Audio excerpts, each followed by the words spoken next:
আজকের একেবারে খুব গুরুত্বপূর্ণ একটি বিষয়, আজ প্রথম প্রকাশিত হবে সাপ্লিমেন্টারি ভোটার তালিকা। ছাড়াই বাছাই হয়েছে এখনো পর্যন্ত 28 লক্ষের, তবে বাদ যাচ্ছে কত নাম।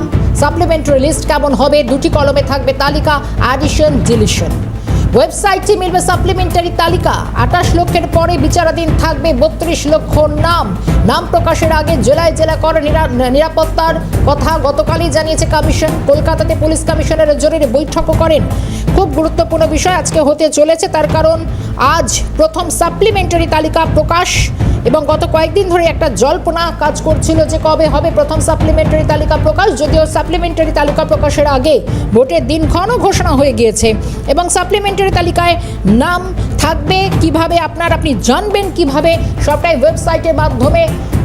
অন্তত যেভাবে ভোটার তালিকা বের হয়েছিল, যেভাবে অন্তত নাম জানা গিয়েছিল, দুটো ভাগ থাকছে এবং সেই দুটো ভাগ এবং সেখান থেকে মানুষ জানতে পারবেন যে বিচারাধীন তালিকায় যাদের নাম ছিল সেই নাম তারা নিজেদের নাম দেখতে পাচ্ছেন কিনা। কিন্তু প্রশ্ন হচ্ছে এই সাপ্লিমেন্টারি তালিকায় কত নাম বাদ যেতে পারে, কারণ গতকালই একটা আশঙ্কার জায়গা করা হচ্ছিল যে প্রায় 10 লক্ষ নাম নতুন করে বাদ যেতে পারে। এই নাম বাদ যাচ্ছে কত? আর সাপ্লিমেন্টারি লিস্টে দুটি কলম থাকবে, অর্থাৎ দুটো ভাগ থাকবে বলছিলাম, একটা এডিশন একটা ডিলিশন। দুটি কলমে রাখা হচ্ছে এবং কমিশনের ওয়েবসাইটে মিলবে সাপ্লিমেন্টারি তালিকা এবং খুব গুরুত্বপূর্ণ নজর সেদিকে। আর কিছুক্ষণের মধ্যে অন্তত এই সাপ্লিমেন্টারি তালিকা প্রকাশ হবে। জেলায় জেলায় কড়া নিরাপত্তার দিকে কিন্তু বিশেষ করে নজর রাখা হয়েছে, কারণ প্রায় 28 লাখের নাম থাকবে সাপ্লিমেন্টারি তালিকায়। বলা হচ্ছে অ্যাডিশন এবং ডিলিশন দুটো ভাগ থাকছে, দুটি কলম থাকছে। ভোটার তালিকায় নাম উঠলে সেটা অ্যাডিশনে থাকবে আর বাদ গেলে সেটা ডিলিশন। মানে এর আগে যেরকম যাদের নাম ছিল, যাদের নাম বাদ গিয়েছে, যেরকম ডিলিটেড তালিকায় ছিল সেরকমই ডিলিশনের তালিকায় থাকবে। জেলায় জেলা নিরাপত্তার জায়গাটা বিশেষ করে কমিশন সতর্ক থাকার গতকালই পরামর্শ দিয়েছে। বিভিন্ন জেলা শাসক পুলিশ সুপারদের সঙ্গে বৈঠকও হচ্ছে। তৃণমূল নেতা কুণাল ঘোষের বক্তব্য পাচ্ছি, শোনাবো। লিস্ট প্রকাশিত হবে। কমিশন জেলা শাসকদের নির্দেশ দিয়েছে আইন শৃঙ্খলা ঠিক রাখতে হবে। কিসের এত আশঙ্কা? না হবে কেন?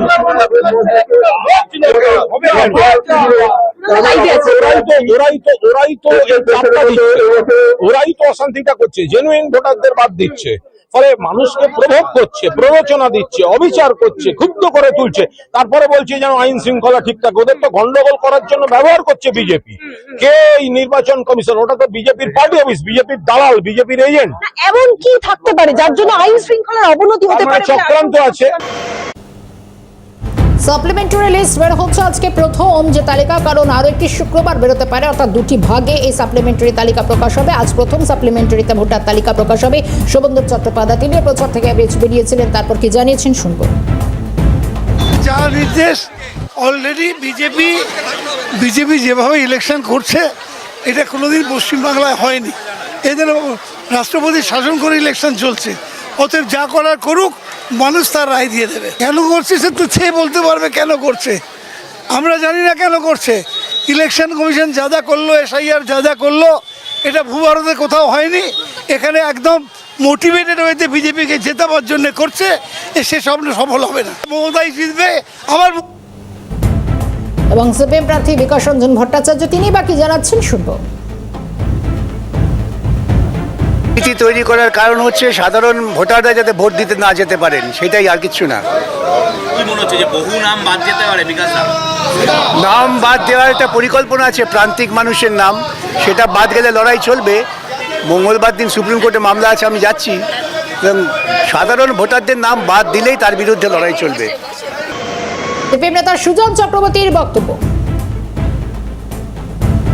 ভোটার লিস্ট কোনোদিন কেউ শোনেনি, সাপ্লিমেন্টারি ভোটার লিস্ট। যাই হোক, কদফায় বেরোবে কেউ জানে না, নাকি প্রত্যেক শুক্রবার করে বেরোবে। নির্বাচন কমিশন বলছে সতর্ক থাকতে হবে, জেলা প্রশাসনকে বলছে। তার মানেটা কি? সতর্ক থাকাটা জরুরি হয়ে গেল এমন একটা অবস্থা। সতর্ক থাকতে হবে এমন অবস্থান তৈরি হলো কেন? মানুষের ভোটের অধিকারকে তছনছ করার জন্য নির্বাচন কমিশন উঠে পড়ে লেগেছে বিজেপির কথায়, এবং সেই কারণে নাম বানান একটু এদিক ওদিক দেখে ভোটার লিস্টে নাম কেটে দেবার তাল। এটা তো আর বাংলার মানুষ স্বাভাবিক বলে মনে করবে না, সেই কারণেই এখন নির্বাচন কমিশন সতর্ক থাকার কথা। বিজেপি প্রার্থী দিলীপ ঘোষের বক্তব্য। চাই যারা জেনুইন ভোটার প্রত্যেকে ভোট দিক, প্রত্যেকের নাম আসুক ভোটার লিস্টে, সাপ্লিমেন্টারি ভোটের আগের দিন পর্যন্ত বেরোবে, কেউ যেন বাদ না যায়, আর কোনো জালি ভোটার। কেন্দ্রীয় প্রতিনিধি সুকান্ত মজুমদারের বক্তব্য শোনাবো। দেখুন, পুরো বিষয়টি তো সুপ্রিম কোর্টের নির্দেশে নির্বাচন কমিশনের দেখরেখে হচ্ছে এবং জুডিশিয়াল অফিসাররা সেটা করছেন।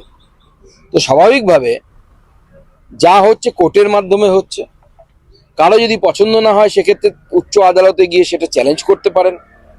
সমস্ত তথ্য প্রমাণ দেখে কোর্ট বা কোর্টের নিযুক্ত জুডিশিয়াল অফিসাররা, কলকাতা হাইকোর্টের প্রধান বিচারপতি তাকে দায়িত্ব দিয়েছে মহামান্য সুপ্রিম কোর্ট এই জুডিশিয়াল অফিসারদেরকে নিয়োগ করার জন্য, তারা কাজ করছেন।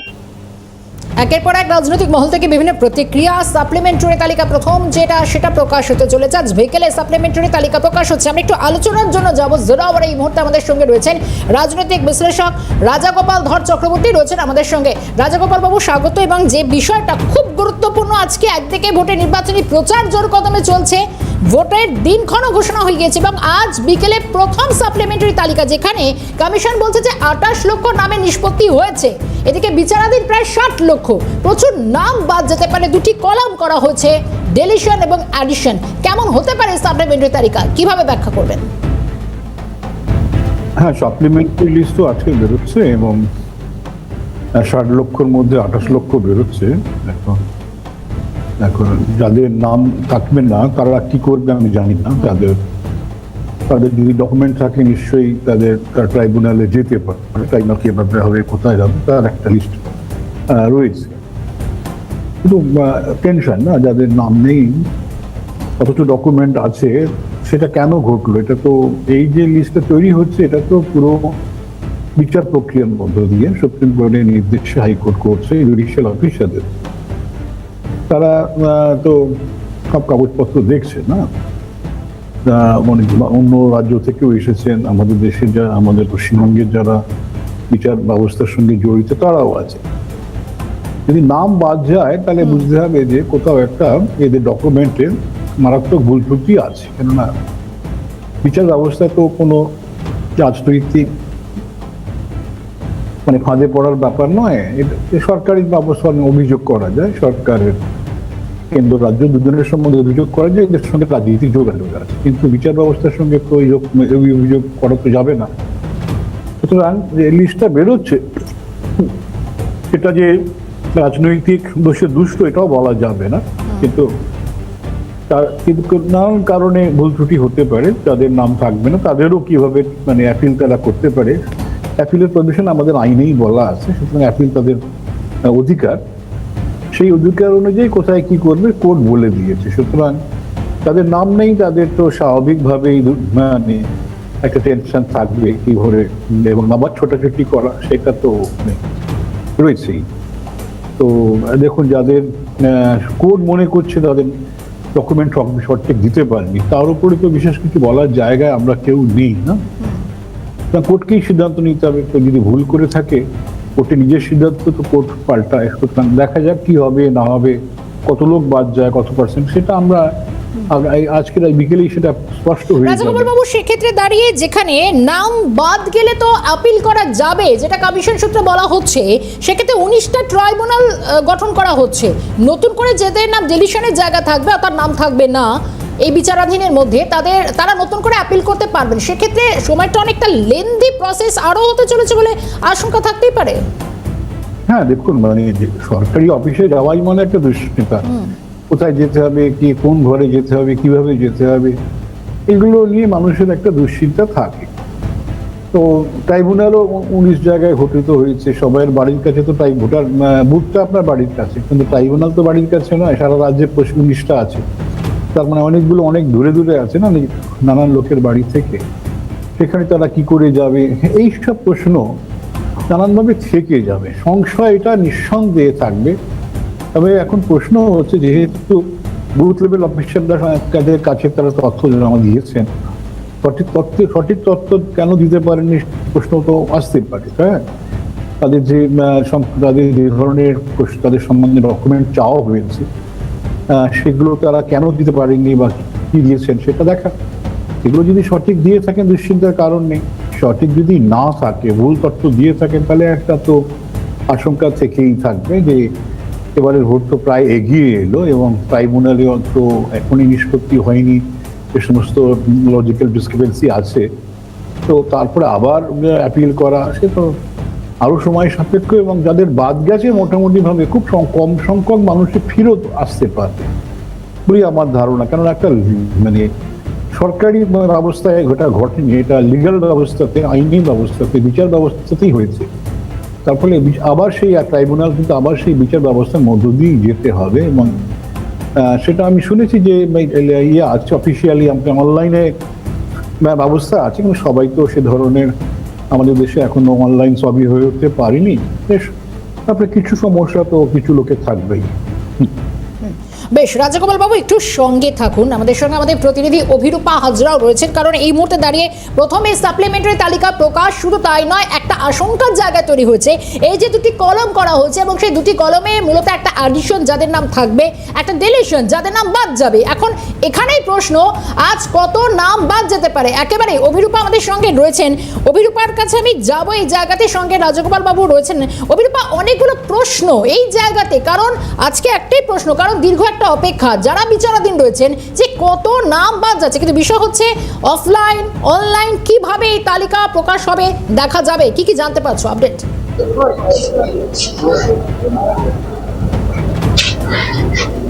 দেখো, 60 লক্ষের কিছু বেশি নাম বিচারাধীন অবস্থায় ছিল, এবং তার মধ্যে প্রায় 28 লক্ষের সমস্যার সমাধান করা গিয়েছে, অর্থাৎ বিচার প্রক্রিয়া কমপ্লিট করা হয়ে গিয়েছে। এবার আজকে সন্ধ্যেবেলা সেই লিস্ট বেরোনোর কথা রয়েছে নির্বাচন কমিশনের পক্ষ থেকে। সেই লিস্টে কিভাবে দেখবে তার তালিকা, সেটা হচ্ছে দুটি কলামে থাকবে, অর্থাৎ একদিকে অ্যাডিশন, একদিকে ডিলিটেশন। অর্থাৎ যাদের নাম অ্যাডিশন হলো, যুক্ত হলো, তাদের নাম একদিকে থাকবে, আর যাদের নাম ডিলিট হলো তাদের নাম একদিকে থাকবে। এবার এই অ্যাডিশন এবং ডিলিটেশনের এই দুটি কলম রয়েছে, সেক্ষেত্রে যে 28 লক্ষের নাম এখনো পর্যন্ত বিচার প্রক্রিয়া শেষ করা সম্ভব হচ্ছে, সবটাই যে আজকে বেরোবে এমনটা কিন্তু না, এমনটা স্পষ্ট করে কমিশন কিছু জানায়নি। কমিশন শুধু জানিয়েছে 28 লক্ষের নাম সলিউশন করা সম্ভব হয়ে গিয়েছে, অর্থাৎ বিচার প্রক্রিয়া শেষ হয়ে গিয়েছে। এবার আজকে কত লিস্টে কত লোকের নাম বের করবে সেটা এখন দেখার বিষয়, এবং প্রতি সপ্তাহে যেহেতু শুক্রবার করে সাপ্লিমেন্টারি লিস্ট বার করবে, সুতরাং প্রতি সপ্তাহে এই ধরনের লিস্ট বেরোবে। এবার তারা কিভাবে দেখবেন? ইসিআই নেটে, তারা ইসিআই নেট যে অ্যাপ, তাতে দেখতে পাবেন, ইন্টারনেটের মাধ্যমে দেখতে পাবেন, ভোটার্স ডট যে অ্যাপ রয়েছে বা যে সাইট রয়েছে সেটা, আর ECI.in যে সাইট রয়েছে সেটাতে দেখতে পাবেন। তাছাড়াও ডিএমদের কাছে, অর্থাৎ যারা ডিইও হয়েছেন তাদের কাছে দেখতে পাবেন পঞ্চায়েত অফিসে, ঠিক যেভাবে মূল লিস্ট বেরিয়েছিল ঠিক সেইভাবে তারা দেখতে পাবেন।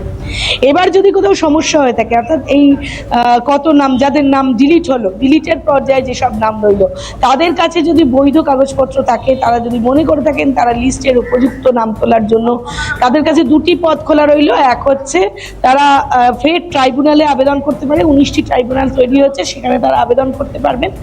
আর নচেত তারা ফর্ম 6 ফিল আপ করতে পারবেন নব্য তালিকা তৈরি করার জন্য, বা নব্য তালিকায় নাম তোলার জন্য, নতুন করে নাম তোলার জন্য। তো সবটাই হবে হচ্ছে ওই যে 13টা ডকুমেন্টস চেয়েছে কমিশন, সেই 13টা ডকুমেন্টসের মধ্যে একটা অন্তত সেই ডকুমেন্টস দেখাতে হবে, এবং তারপরেই তার বৈধতা বিচার করা হবে, এমনটাই কমিশন সূত্রের খবর। তবে আজকে কতটা লিস্ট বেরোয় এবং এই 28 লক্ষের নামই বের করে কিনা সেটাই এখন দেখার বিষয়। 28 লক্ষের নাম, আর তাছাড়া এখনো কিন্তু 32 লক্ষের নাম এখনো বিচারাধীন অবস্থায় রইল। অনুরোধ করছি, সঙ্গে রয়েছেন আমাদের সঙ্গে রাজগোপাল বাবু রয়েছেন, দুজনকেই সঙ্গে থাকা অনুরোধ করছি, কারণ প্রশ্নের জায়গা এটা, এই তালিকাটা যখন বেরোবে আজ বিকেলে, যে কেমন হতে পারে এই তালিকা, সঙ্গে কত নাম বাদ যাবার জায়গাটা তৈরি হচ্ছে, কত নাম বাদ যাবে, আলোচনায় ফিরবো। আজ প্রথম সাপ্লিমেন্টারি তালিকা বিকেলে প্রকাশ করতে চলেছে কমিশন, এবং বিভিন্ন ক্ষেত্রে জেলায় জেলায় কড়া নিরাপত্তার দিকেও নজর রাখছে। গতকালও যেরকম আমরা দেখেছি, কলকাতায় পুলিশ কমিশনার একাধিক জরুরি ভিত্তিতে বৈঠকও হয়েছে। শুধু তার না, 28 লক্ষ নামের নিষ্পত্তি হচ্ছে এবং সেক্ষেত্রে দাঁড়িয়ে আরো প্রচুর বিচারাধীন তালিকা এখনো পর্যন্ত থাকছে। আলোচনার জন্য যাব, অভিরূপা আমার সঙ্গে রয়েছেন, কিন্তু রাজাগোপাল বাবুর কাছে আমি একটু আরো একবার প্রথমে যাব। রাজাগোপাল বাবু, অনেকগুলো জায়গা কমিশন বলছে যে রবিবার বিকেল পর্যন্ত 28 লক্ষ নাম নিষ্পত্তি হয়েছে, তাহলে সেই মতো প্রথম তালিকা বেরোবে, তাহলেও তো থাকছে এখনো প্রায় 32 লক্ষ নাম এবং ভোটের মেরেকেটে হাতে 1 মাস মতো রয়েছে। তার মধ্যে এই 32 লক্ষ নামে নিষ্পত্তিটাও তো কমিশনের কাছে একটা চ্যালেঞ্জ। হ্যাঁ, নিঃসন্দেহে এটা একটা চ্যালেঞ্জ তো বটেই। মানে 60 লক্ষর মধ্যে 28 লক্ষ মানে আর্ধেকও কমপ্লিট হয়নি, এবং মোটামুটি ভাবে যে কদিন লেগেছে, যে মনে হচ্ছে তো ভোট এসেই যাবে না, ভোট এসেই যাবে, যে অ্যাপিলের খুব একটা লম্বা সুযোগ থাকবে তা হয়তো নয়। এবং যাদের নাম বাদ যাচ্ছে তারা নিঃসন্দেহে সুপ্রিম কোর্টে যেতে পারেন, কেন একটা ডিসক্রিমিনেশনের কথা তারা ভাবতে পারেন যে তাদের ন্যায় বিচার করা হয়নি, সেটা তারা ভাবতেই পারেন, এবং তারা হয়তো মানে ভোট পিছিয়ে দেওয়ার কথা বলতে পারেন। কি হবে কোর্ট কি ভাবে সেটা তো এখন থেকেই বলা সম্ভব নয়। তবে একটা টেনশন তৈরি হতে পারে যদি দেখা যায় যে মানে কোনো গোষ্ঠীগতভাবে বাদটা বেশি দিন রয়েছে, কোনো গোষ্ঠীর বাদ বেশি যদি বাদ চলে যায়, স্বাভাবিকভাবে সেই গোষ্ঠীর তরফ থেকে মানে উদ্বেগ বেশি করে প্রকাশ করা হয় এবং তাদের জন্য যারা সহানুভূতি দেখান তারাও এগিয়ে আসেন। তাহলে সেটাও খুব গুরুত্বপূর্ণ। যদি দেখা যায় যে সব দিকেই হয়ে আছে, নাম বাদ গেছে অ্যাক্রস মানে অল গ্রুপস, তাহলে হয়তো অসুবিধা হবে না। যদি দেখা যায় যাদের নাম বাদ চলে গেছে কোনো একটা বিশেষ গোষ্ঠী, তাহলে কিন্তু সেই গোষ্ঠীর মানুষজন বা তাদের হয়ে যারা কথা বলেন বা মানে আইন ব্যবস্থার মধ্যেও অনেকে কিন্তু মানে এগিয়ে আসতে পারেন, প্রতিবাদ করতে পারেন। এই লিস্টটা খুব আমাদের কাছে অত্যন্ত গুরুত্বপূর্ণ, কিভাবে কাদের নাম বাড়া যাচ্ছে। শুধু পার্সেন্টেজ অফ ডিলিশন নয়, পার্সেন্টেজ অফ ডিলিশন বাই। কিন্তু রাজাগোপাল বাবু, যে জায়গাটা আশঙ্কা তৈরি হচ্ছিল, কারণ আমরা দেখলাম যে প্রথম যখন ভোটার তালিকায় বেরোলো, শুধু তাই না, এখনো পর্যন্ত যে অঙ্কটা রেশিওটা সামনে এসছে তাতে 58 লক্ষের মতো নাম বাদ গেছে, এবং নতুন করে একটা আশঙ্কার জায়গা যে আরো 10 লক্ষ নাম বাদ যেতে পারে, সেটা এক্ষেত্রে এখনো 32 লক্ষ নামে নিষ্পত্তি হওয়া বাকি। তাহলে অঙ্কটা বাদ যাওয়ার অর্থাৎ এসআইআর এ নাম বাদের জায়গাটা কোথায় পৌঁছচ্ছে? হ্যাঁ, দেখুন 58 লক্ষ তো অলরেডি বাদ চলে গেছে। এখন এইসব যদি একটা বড় অংশ বাদ যায় তাহলে তো কোটি ছাড়িয়ে যেতে পারে। আমরা সে ধরনের আশঙ্কা করব না এখন, কেননা এটা হয়তো আমরা আলোচনায় খুব সহজভাবে বলতে পারি এত লোকের নাম বাদ যাচ্ছে, এবং যাদের নাম বাদ যাচ্ছে তাদের উৎকটটা তো থাকবেই না, এটা তো স্বাভাবিক না। তাদের দুশ্চিন্তা, তারা কি বেনাগরিক হয়ে পড়বেন, তাদের কি পরের দেশে নাগরিক না হলে পরের স্টেপটা কি হতে পারে, এই আশঙ্কায় তাদের হয়তো অনেকেরই উদ্বেগ টেনশন বাড়তে পারে। আমরা সেই দিকে হয়তো নিঃসন্দেহে যাব না। আমি যেটা বলতে চাইছি যে আজকে বিকেলে লিস্ট থেকে বোঝা যাবে কিভাবে কতটা বাদ গেছে, এবং সেখান থেকে বোঝা যাবে যে এর ফলে মানুষ কোনো কোর্টে যাবে কিনা, যাদের নাম বাদ যাচ্ছে তাদের পক্ষে লোকজন কোর্টে নিয়ে যাবেন কিনা।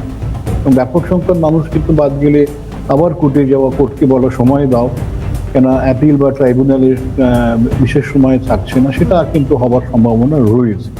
সেটা যদি হয় কিন্তু নির্বাচন পেছানোর সম্ভাবনা আছে। আজকের বিকেলেই বোঝা যাবে কি ঘটছে না ঘটছে। যদি দেখা যায় যে না খুব একটা তেমন কিছু ঘটেনি, তাহলে হয়তো সবাই চুপচাপ থাকার কথা ভাববেন। পরবর্তী দিনে কি হবে সেটা নিয়ে এখন হয়তো, তখন কিন্তু টু লেট। এখন আজকের দিনটা থেকেই বোঝা যাবে যে কি ধরনের অ্যাকশন। বিকেল নাগাদ এই আভাসটা একটা স্পষ্ট হবে। একটু সঙ্গে থাকুন, আমি অভিরূপার কাছে একবার যাওয়ার চেষ্টা করি। অভিরূপা, অনেকগুলো দিক যে উঠে এলো, শুধু তাই না, আমরা গতকাল কি দেখলাম যে কমিশন কিন্তু একটা জোরদার বৈঠক করলো, এবং শুধু তাই নয় যে এখনো পর্যন্ত একটা কড়া নজর জেলা শাসক, ডিএম, সিপি বিভিন্ন ক্ষেত্রে এই জায়গায় একটা নজর রাখার কথা চলা হচ্ছে। বিষয় হচ্ছে যে কত নাম বাদ যাবে, যাদের নাম বাদ যাবে তারা কি করবেন, তাদের জন্য বিকল্প কি ব্যবস্থা করা হচ্ছে, এবং সেটা কত তাড়াতাড়ি? অভিরূপা,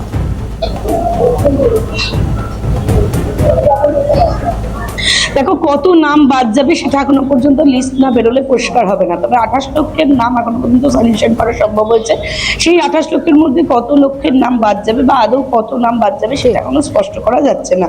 লিস্ট বেরোলে স্পষ্ট হবে যে কত নাম বাদ গেল। এক, দুই হচ্ছে যাদের নাম ডিলিট হলো তারা যদি বৈধ কাগজপত্র থাকে তাহলে তারা ফের ফর্ম 6 ফিল আপ করতে পারেন, নচেত তারা আবারও ট্রাইব্যুনালে, যে 19টি ট্রাইব্যুনাল তৈরি হয়েছে তার মধ্যে একটিতে তারা আবেদন করতে পারেন। ফলত তারপরে প্রাক্তন বিচারপতিরা যারা ট্রাইব্যুনালের মাথায় রয়েছেন তারা পুরো দিক খতিয়ে দেখে বিচারকদের এই সিদ্ধান্ত, অর্থাৎ এই সাপ্লিমেন্টারি লিস্টের যে সিদ্ধান্ত তারা নিয়েছেন সেটা আদতে সঠিক নাকি বেঠিক সেটা সিদ্ধান্ত নেবেন। এবং যদি ওই ভোটার সত্যি তার বৈধ কাগজপত্র আছে বলে মনে করে ওই প্রাক্তন বিচারপতিরা, তাহলে তার নাম অ্যাডিশনে আসতেই পারে।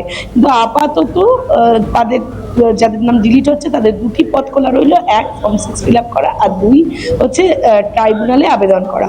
তো এই দুটি পদ খোলা রইল, এই কথা বলাই বাহুল্য। এবং কমিশন বলছে যদি বৈধ কাগজপত্র থাকে তাহলে অবশ্যই তার নাম অ্যাডিশনে থাকবে, ডিলিটেশনে নয়। এবার এটাই দেখার বিষয় যাদের ডিলিটেশন হচ্ছে তাদের আদৌ বৈধ কাগজপত্র আছে কিনা সেটা বড় প্রশ্ন থেকেই থাকছে। একেবারে অভিরূপা সঙ্গে থাকো এবং একেবারে শেষ লগ্নে রাজাগোপাল বাবুর কাছে আরো একবার যাব। রাজাগোপাল বাবু ঠিক যে জায়গায় অভিরূপা অন্তত স্পষ্ট করলো যে একটা ছবি যেটা আজ বিকেলের পর অন্তত স্পষ্ট হবে, তারপর নির্দিষ্ট করে বলা যাবে। কিন্তু বিষয় হচ্ছে একটা বিষয় তো কোনো সন্দেহ নেই যে কমিশনের কাছে এটা একটা চ্যালেঞ্জ এবং কমিশন চাইছে যে ভোটবঙ্গে অন্তত এই ঘটনাকে কেন্দ্র করে নতুন করে যাতে অশান্তি না হয়, মানে এটা কমিশনের একটা টার্গেট যে ঠিকঠাকভাবে নিরাপত্তার দিকটা, আইন শৃঙ্খলার দিকটা সেটা অনেকটা বেশি স্ট্রং করা।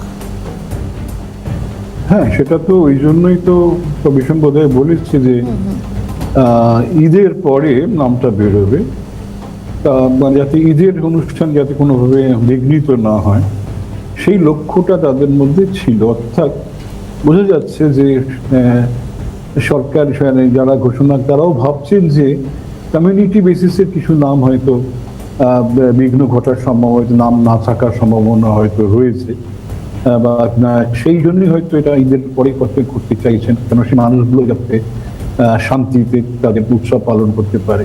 জানি না, আমাদের কাছে কোনো কনজেকচার বা কোনো ধরনের অনুমানে যাওয়া ঠিক হবে না। তো আমরা চাইবো যাতে যারা নাগরিক তারাই ভোট দিতে পারে, এবং যারা নাগরিক নয় তাদের তো ভোট দেওয়ার অধিকার সংবিধান দেয়নি, এবং শান্তিপূর্ণভাবে যাতে নির্বাচন হয়। আমরা আশা করব, প্রার্থনা করব যে পশ্চিমবঙ্গ যে একটা বিরাট ইতিহাস আছে, যে রাজনৈতিক সচেতনতা, সেই ইতিহাস আমরা দেখব যাতে করে নির্বাচনের দিনে পরিণত হয় সচেতন রূপেই, অচেতন রূপে নয়, একে অপরকে মারধর করে রক্তের বিনিময়ে যেন কোনো নির্বাচন না হয়। আমাদের যে গৌরব রাজনৈতিক সচেতনতা সেটা কিন্তু ব্যালট বাক্সে প্রপারলি ফুটে উঠুক, সেটাই আমরা চাইবো। হ্যাঁ, আর এই জায়গাটার জন্য আরো কিছুটা সময় অপেক্ষা করতে হবে। ধন্যবাদ জানাবো রাজাগোপাল বাবু, গুরুত্বপূর্ণ সময় আমাদেরকে দেওয়ার জন্য। আমাদের সঙ্গে রাজনৈতিক বিশ্লেষক রাজাগোপাল ধর চক্রবর্তী ছিলেন, সঙ্গে ছিলেন অভিরূপা তোমাকেও ধন্যবাদ। এবং আর কিছু সময়ের অপেক্ষা, এবং আজ প্রথম সাপ্লিমেন্টারি তালিকা প্রকাশ হতে চলেছে। নজর থাকবে পরবর্তী সমস্ত আপডেটের দিকে, সঙ্গে থাকবে।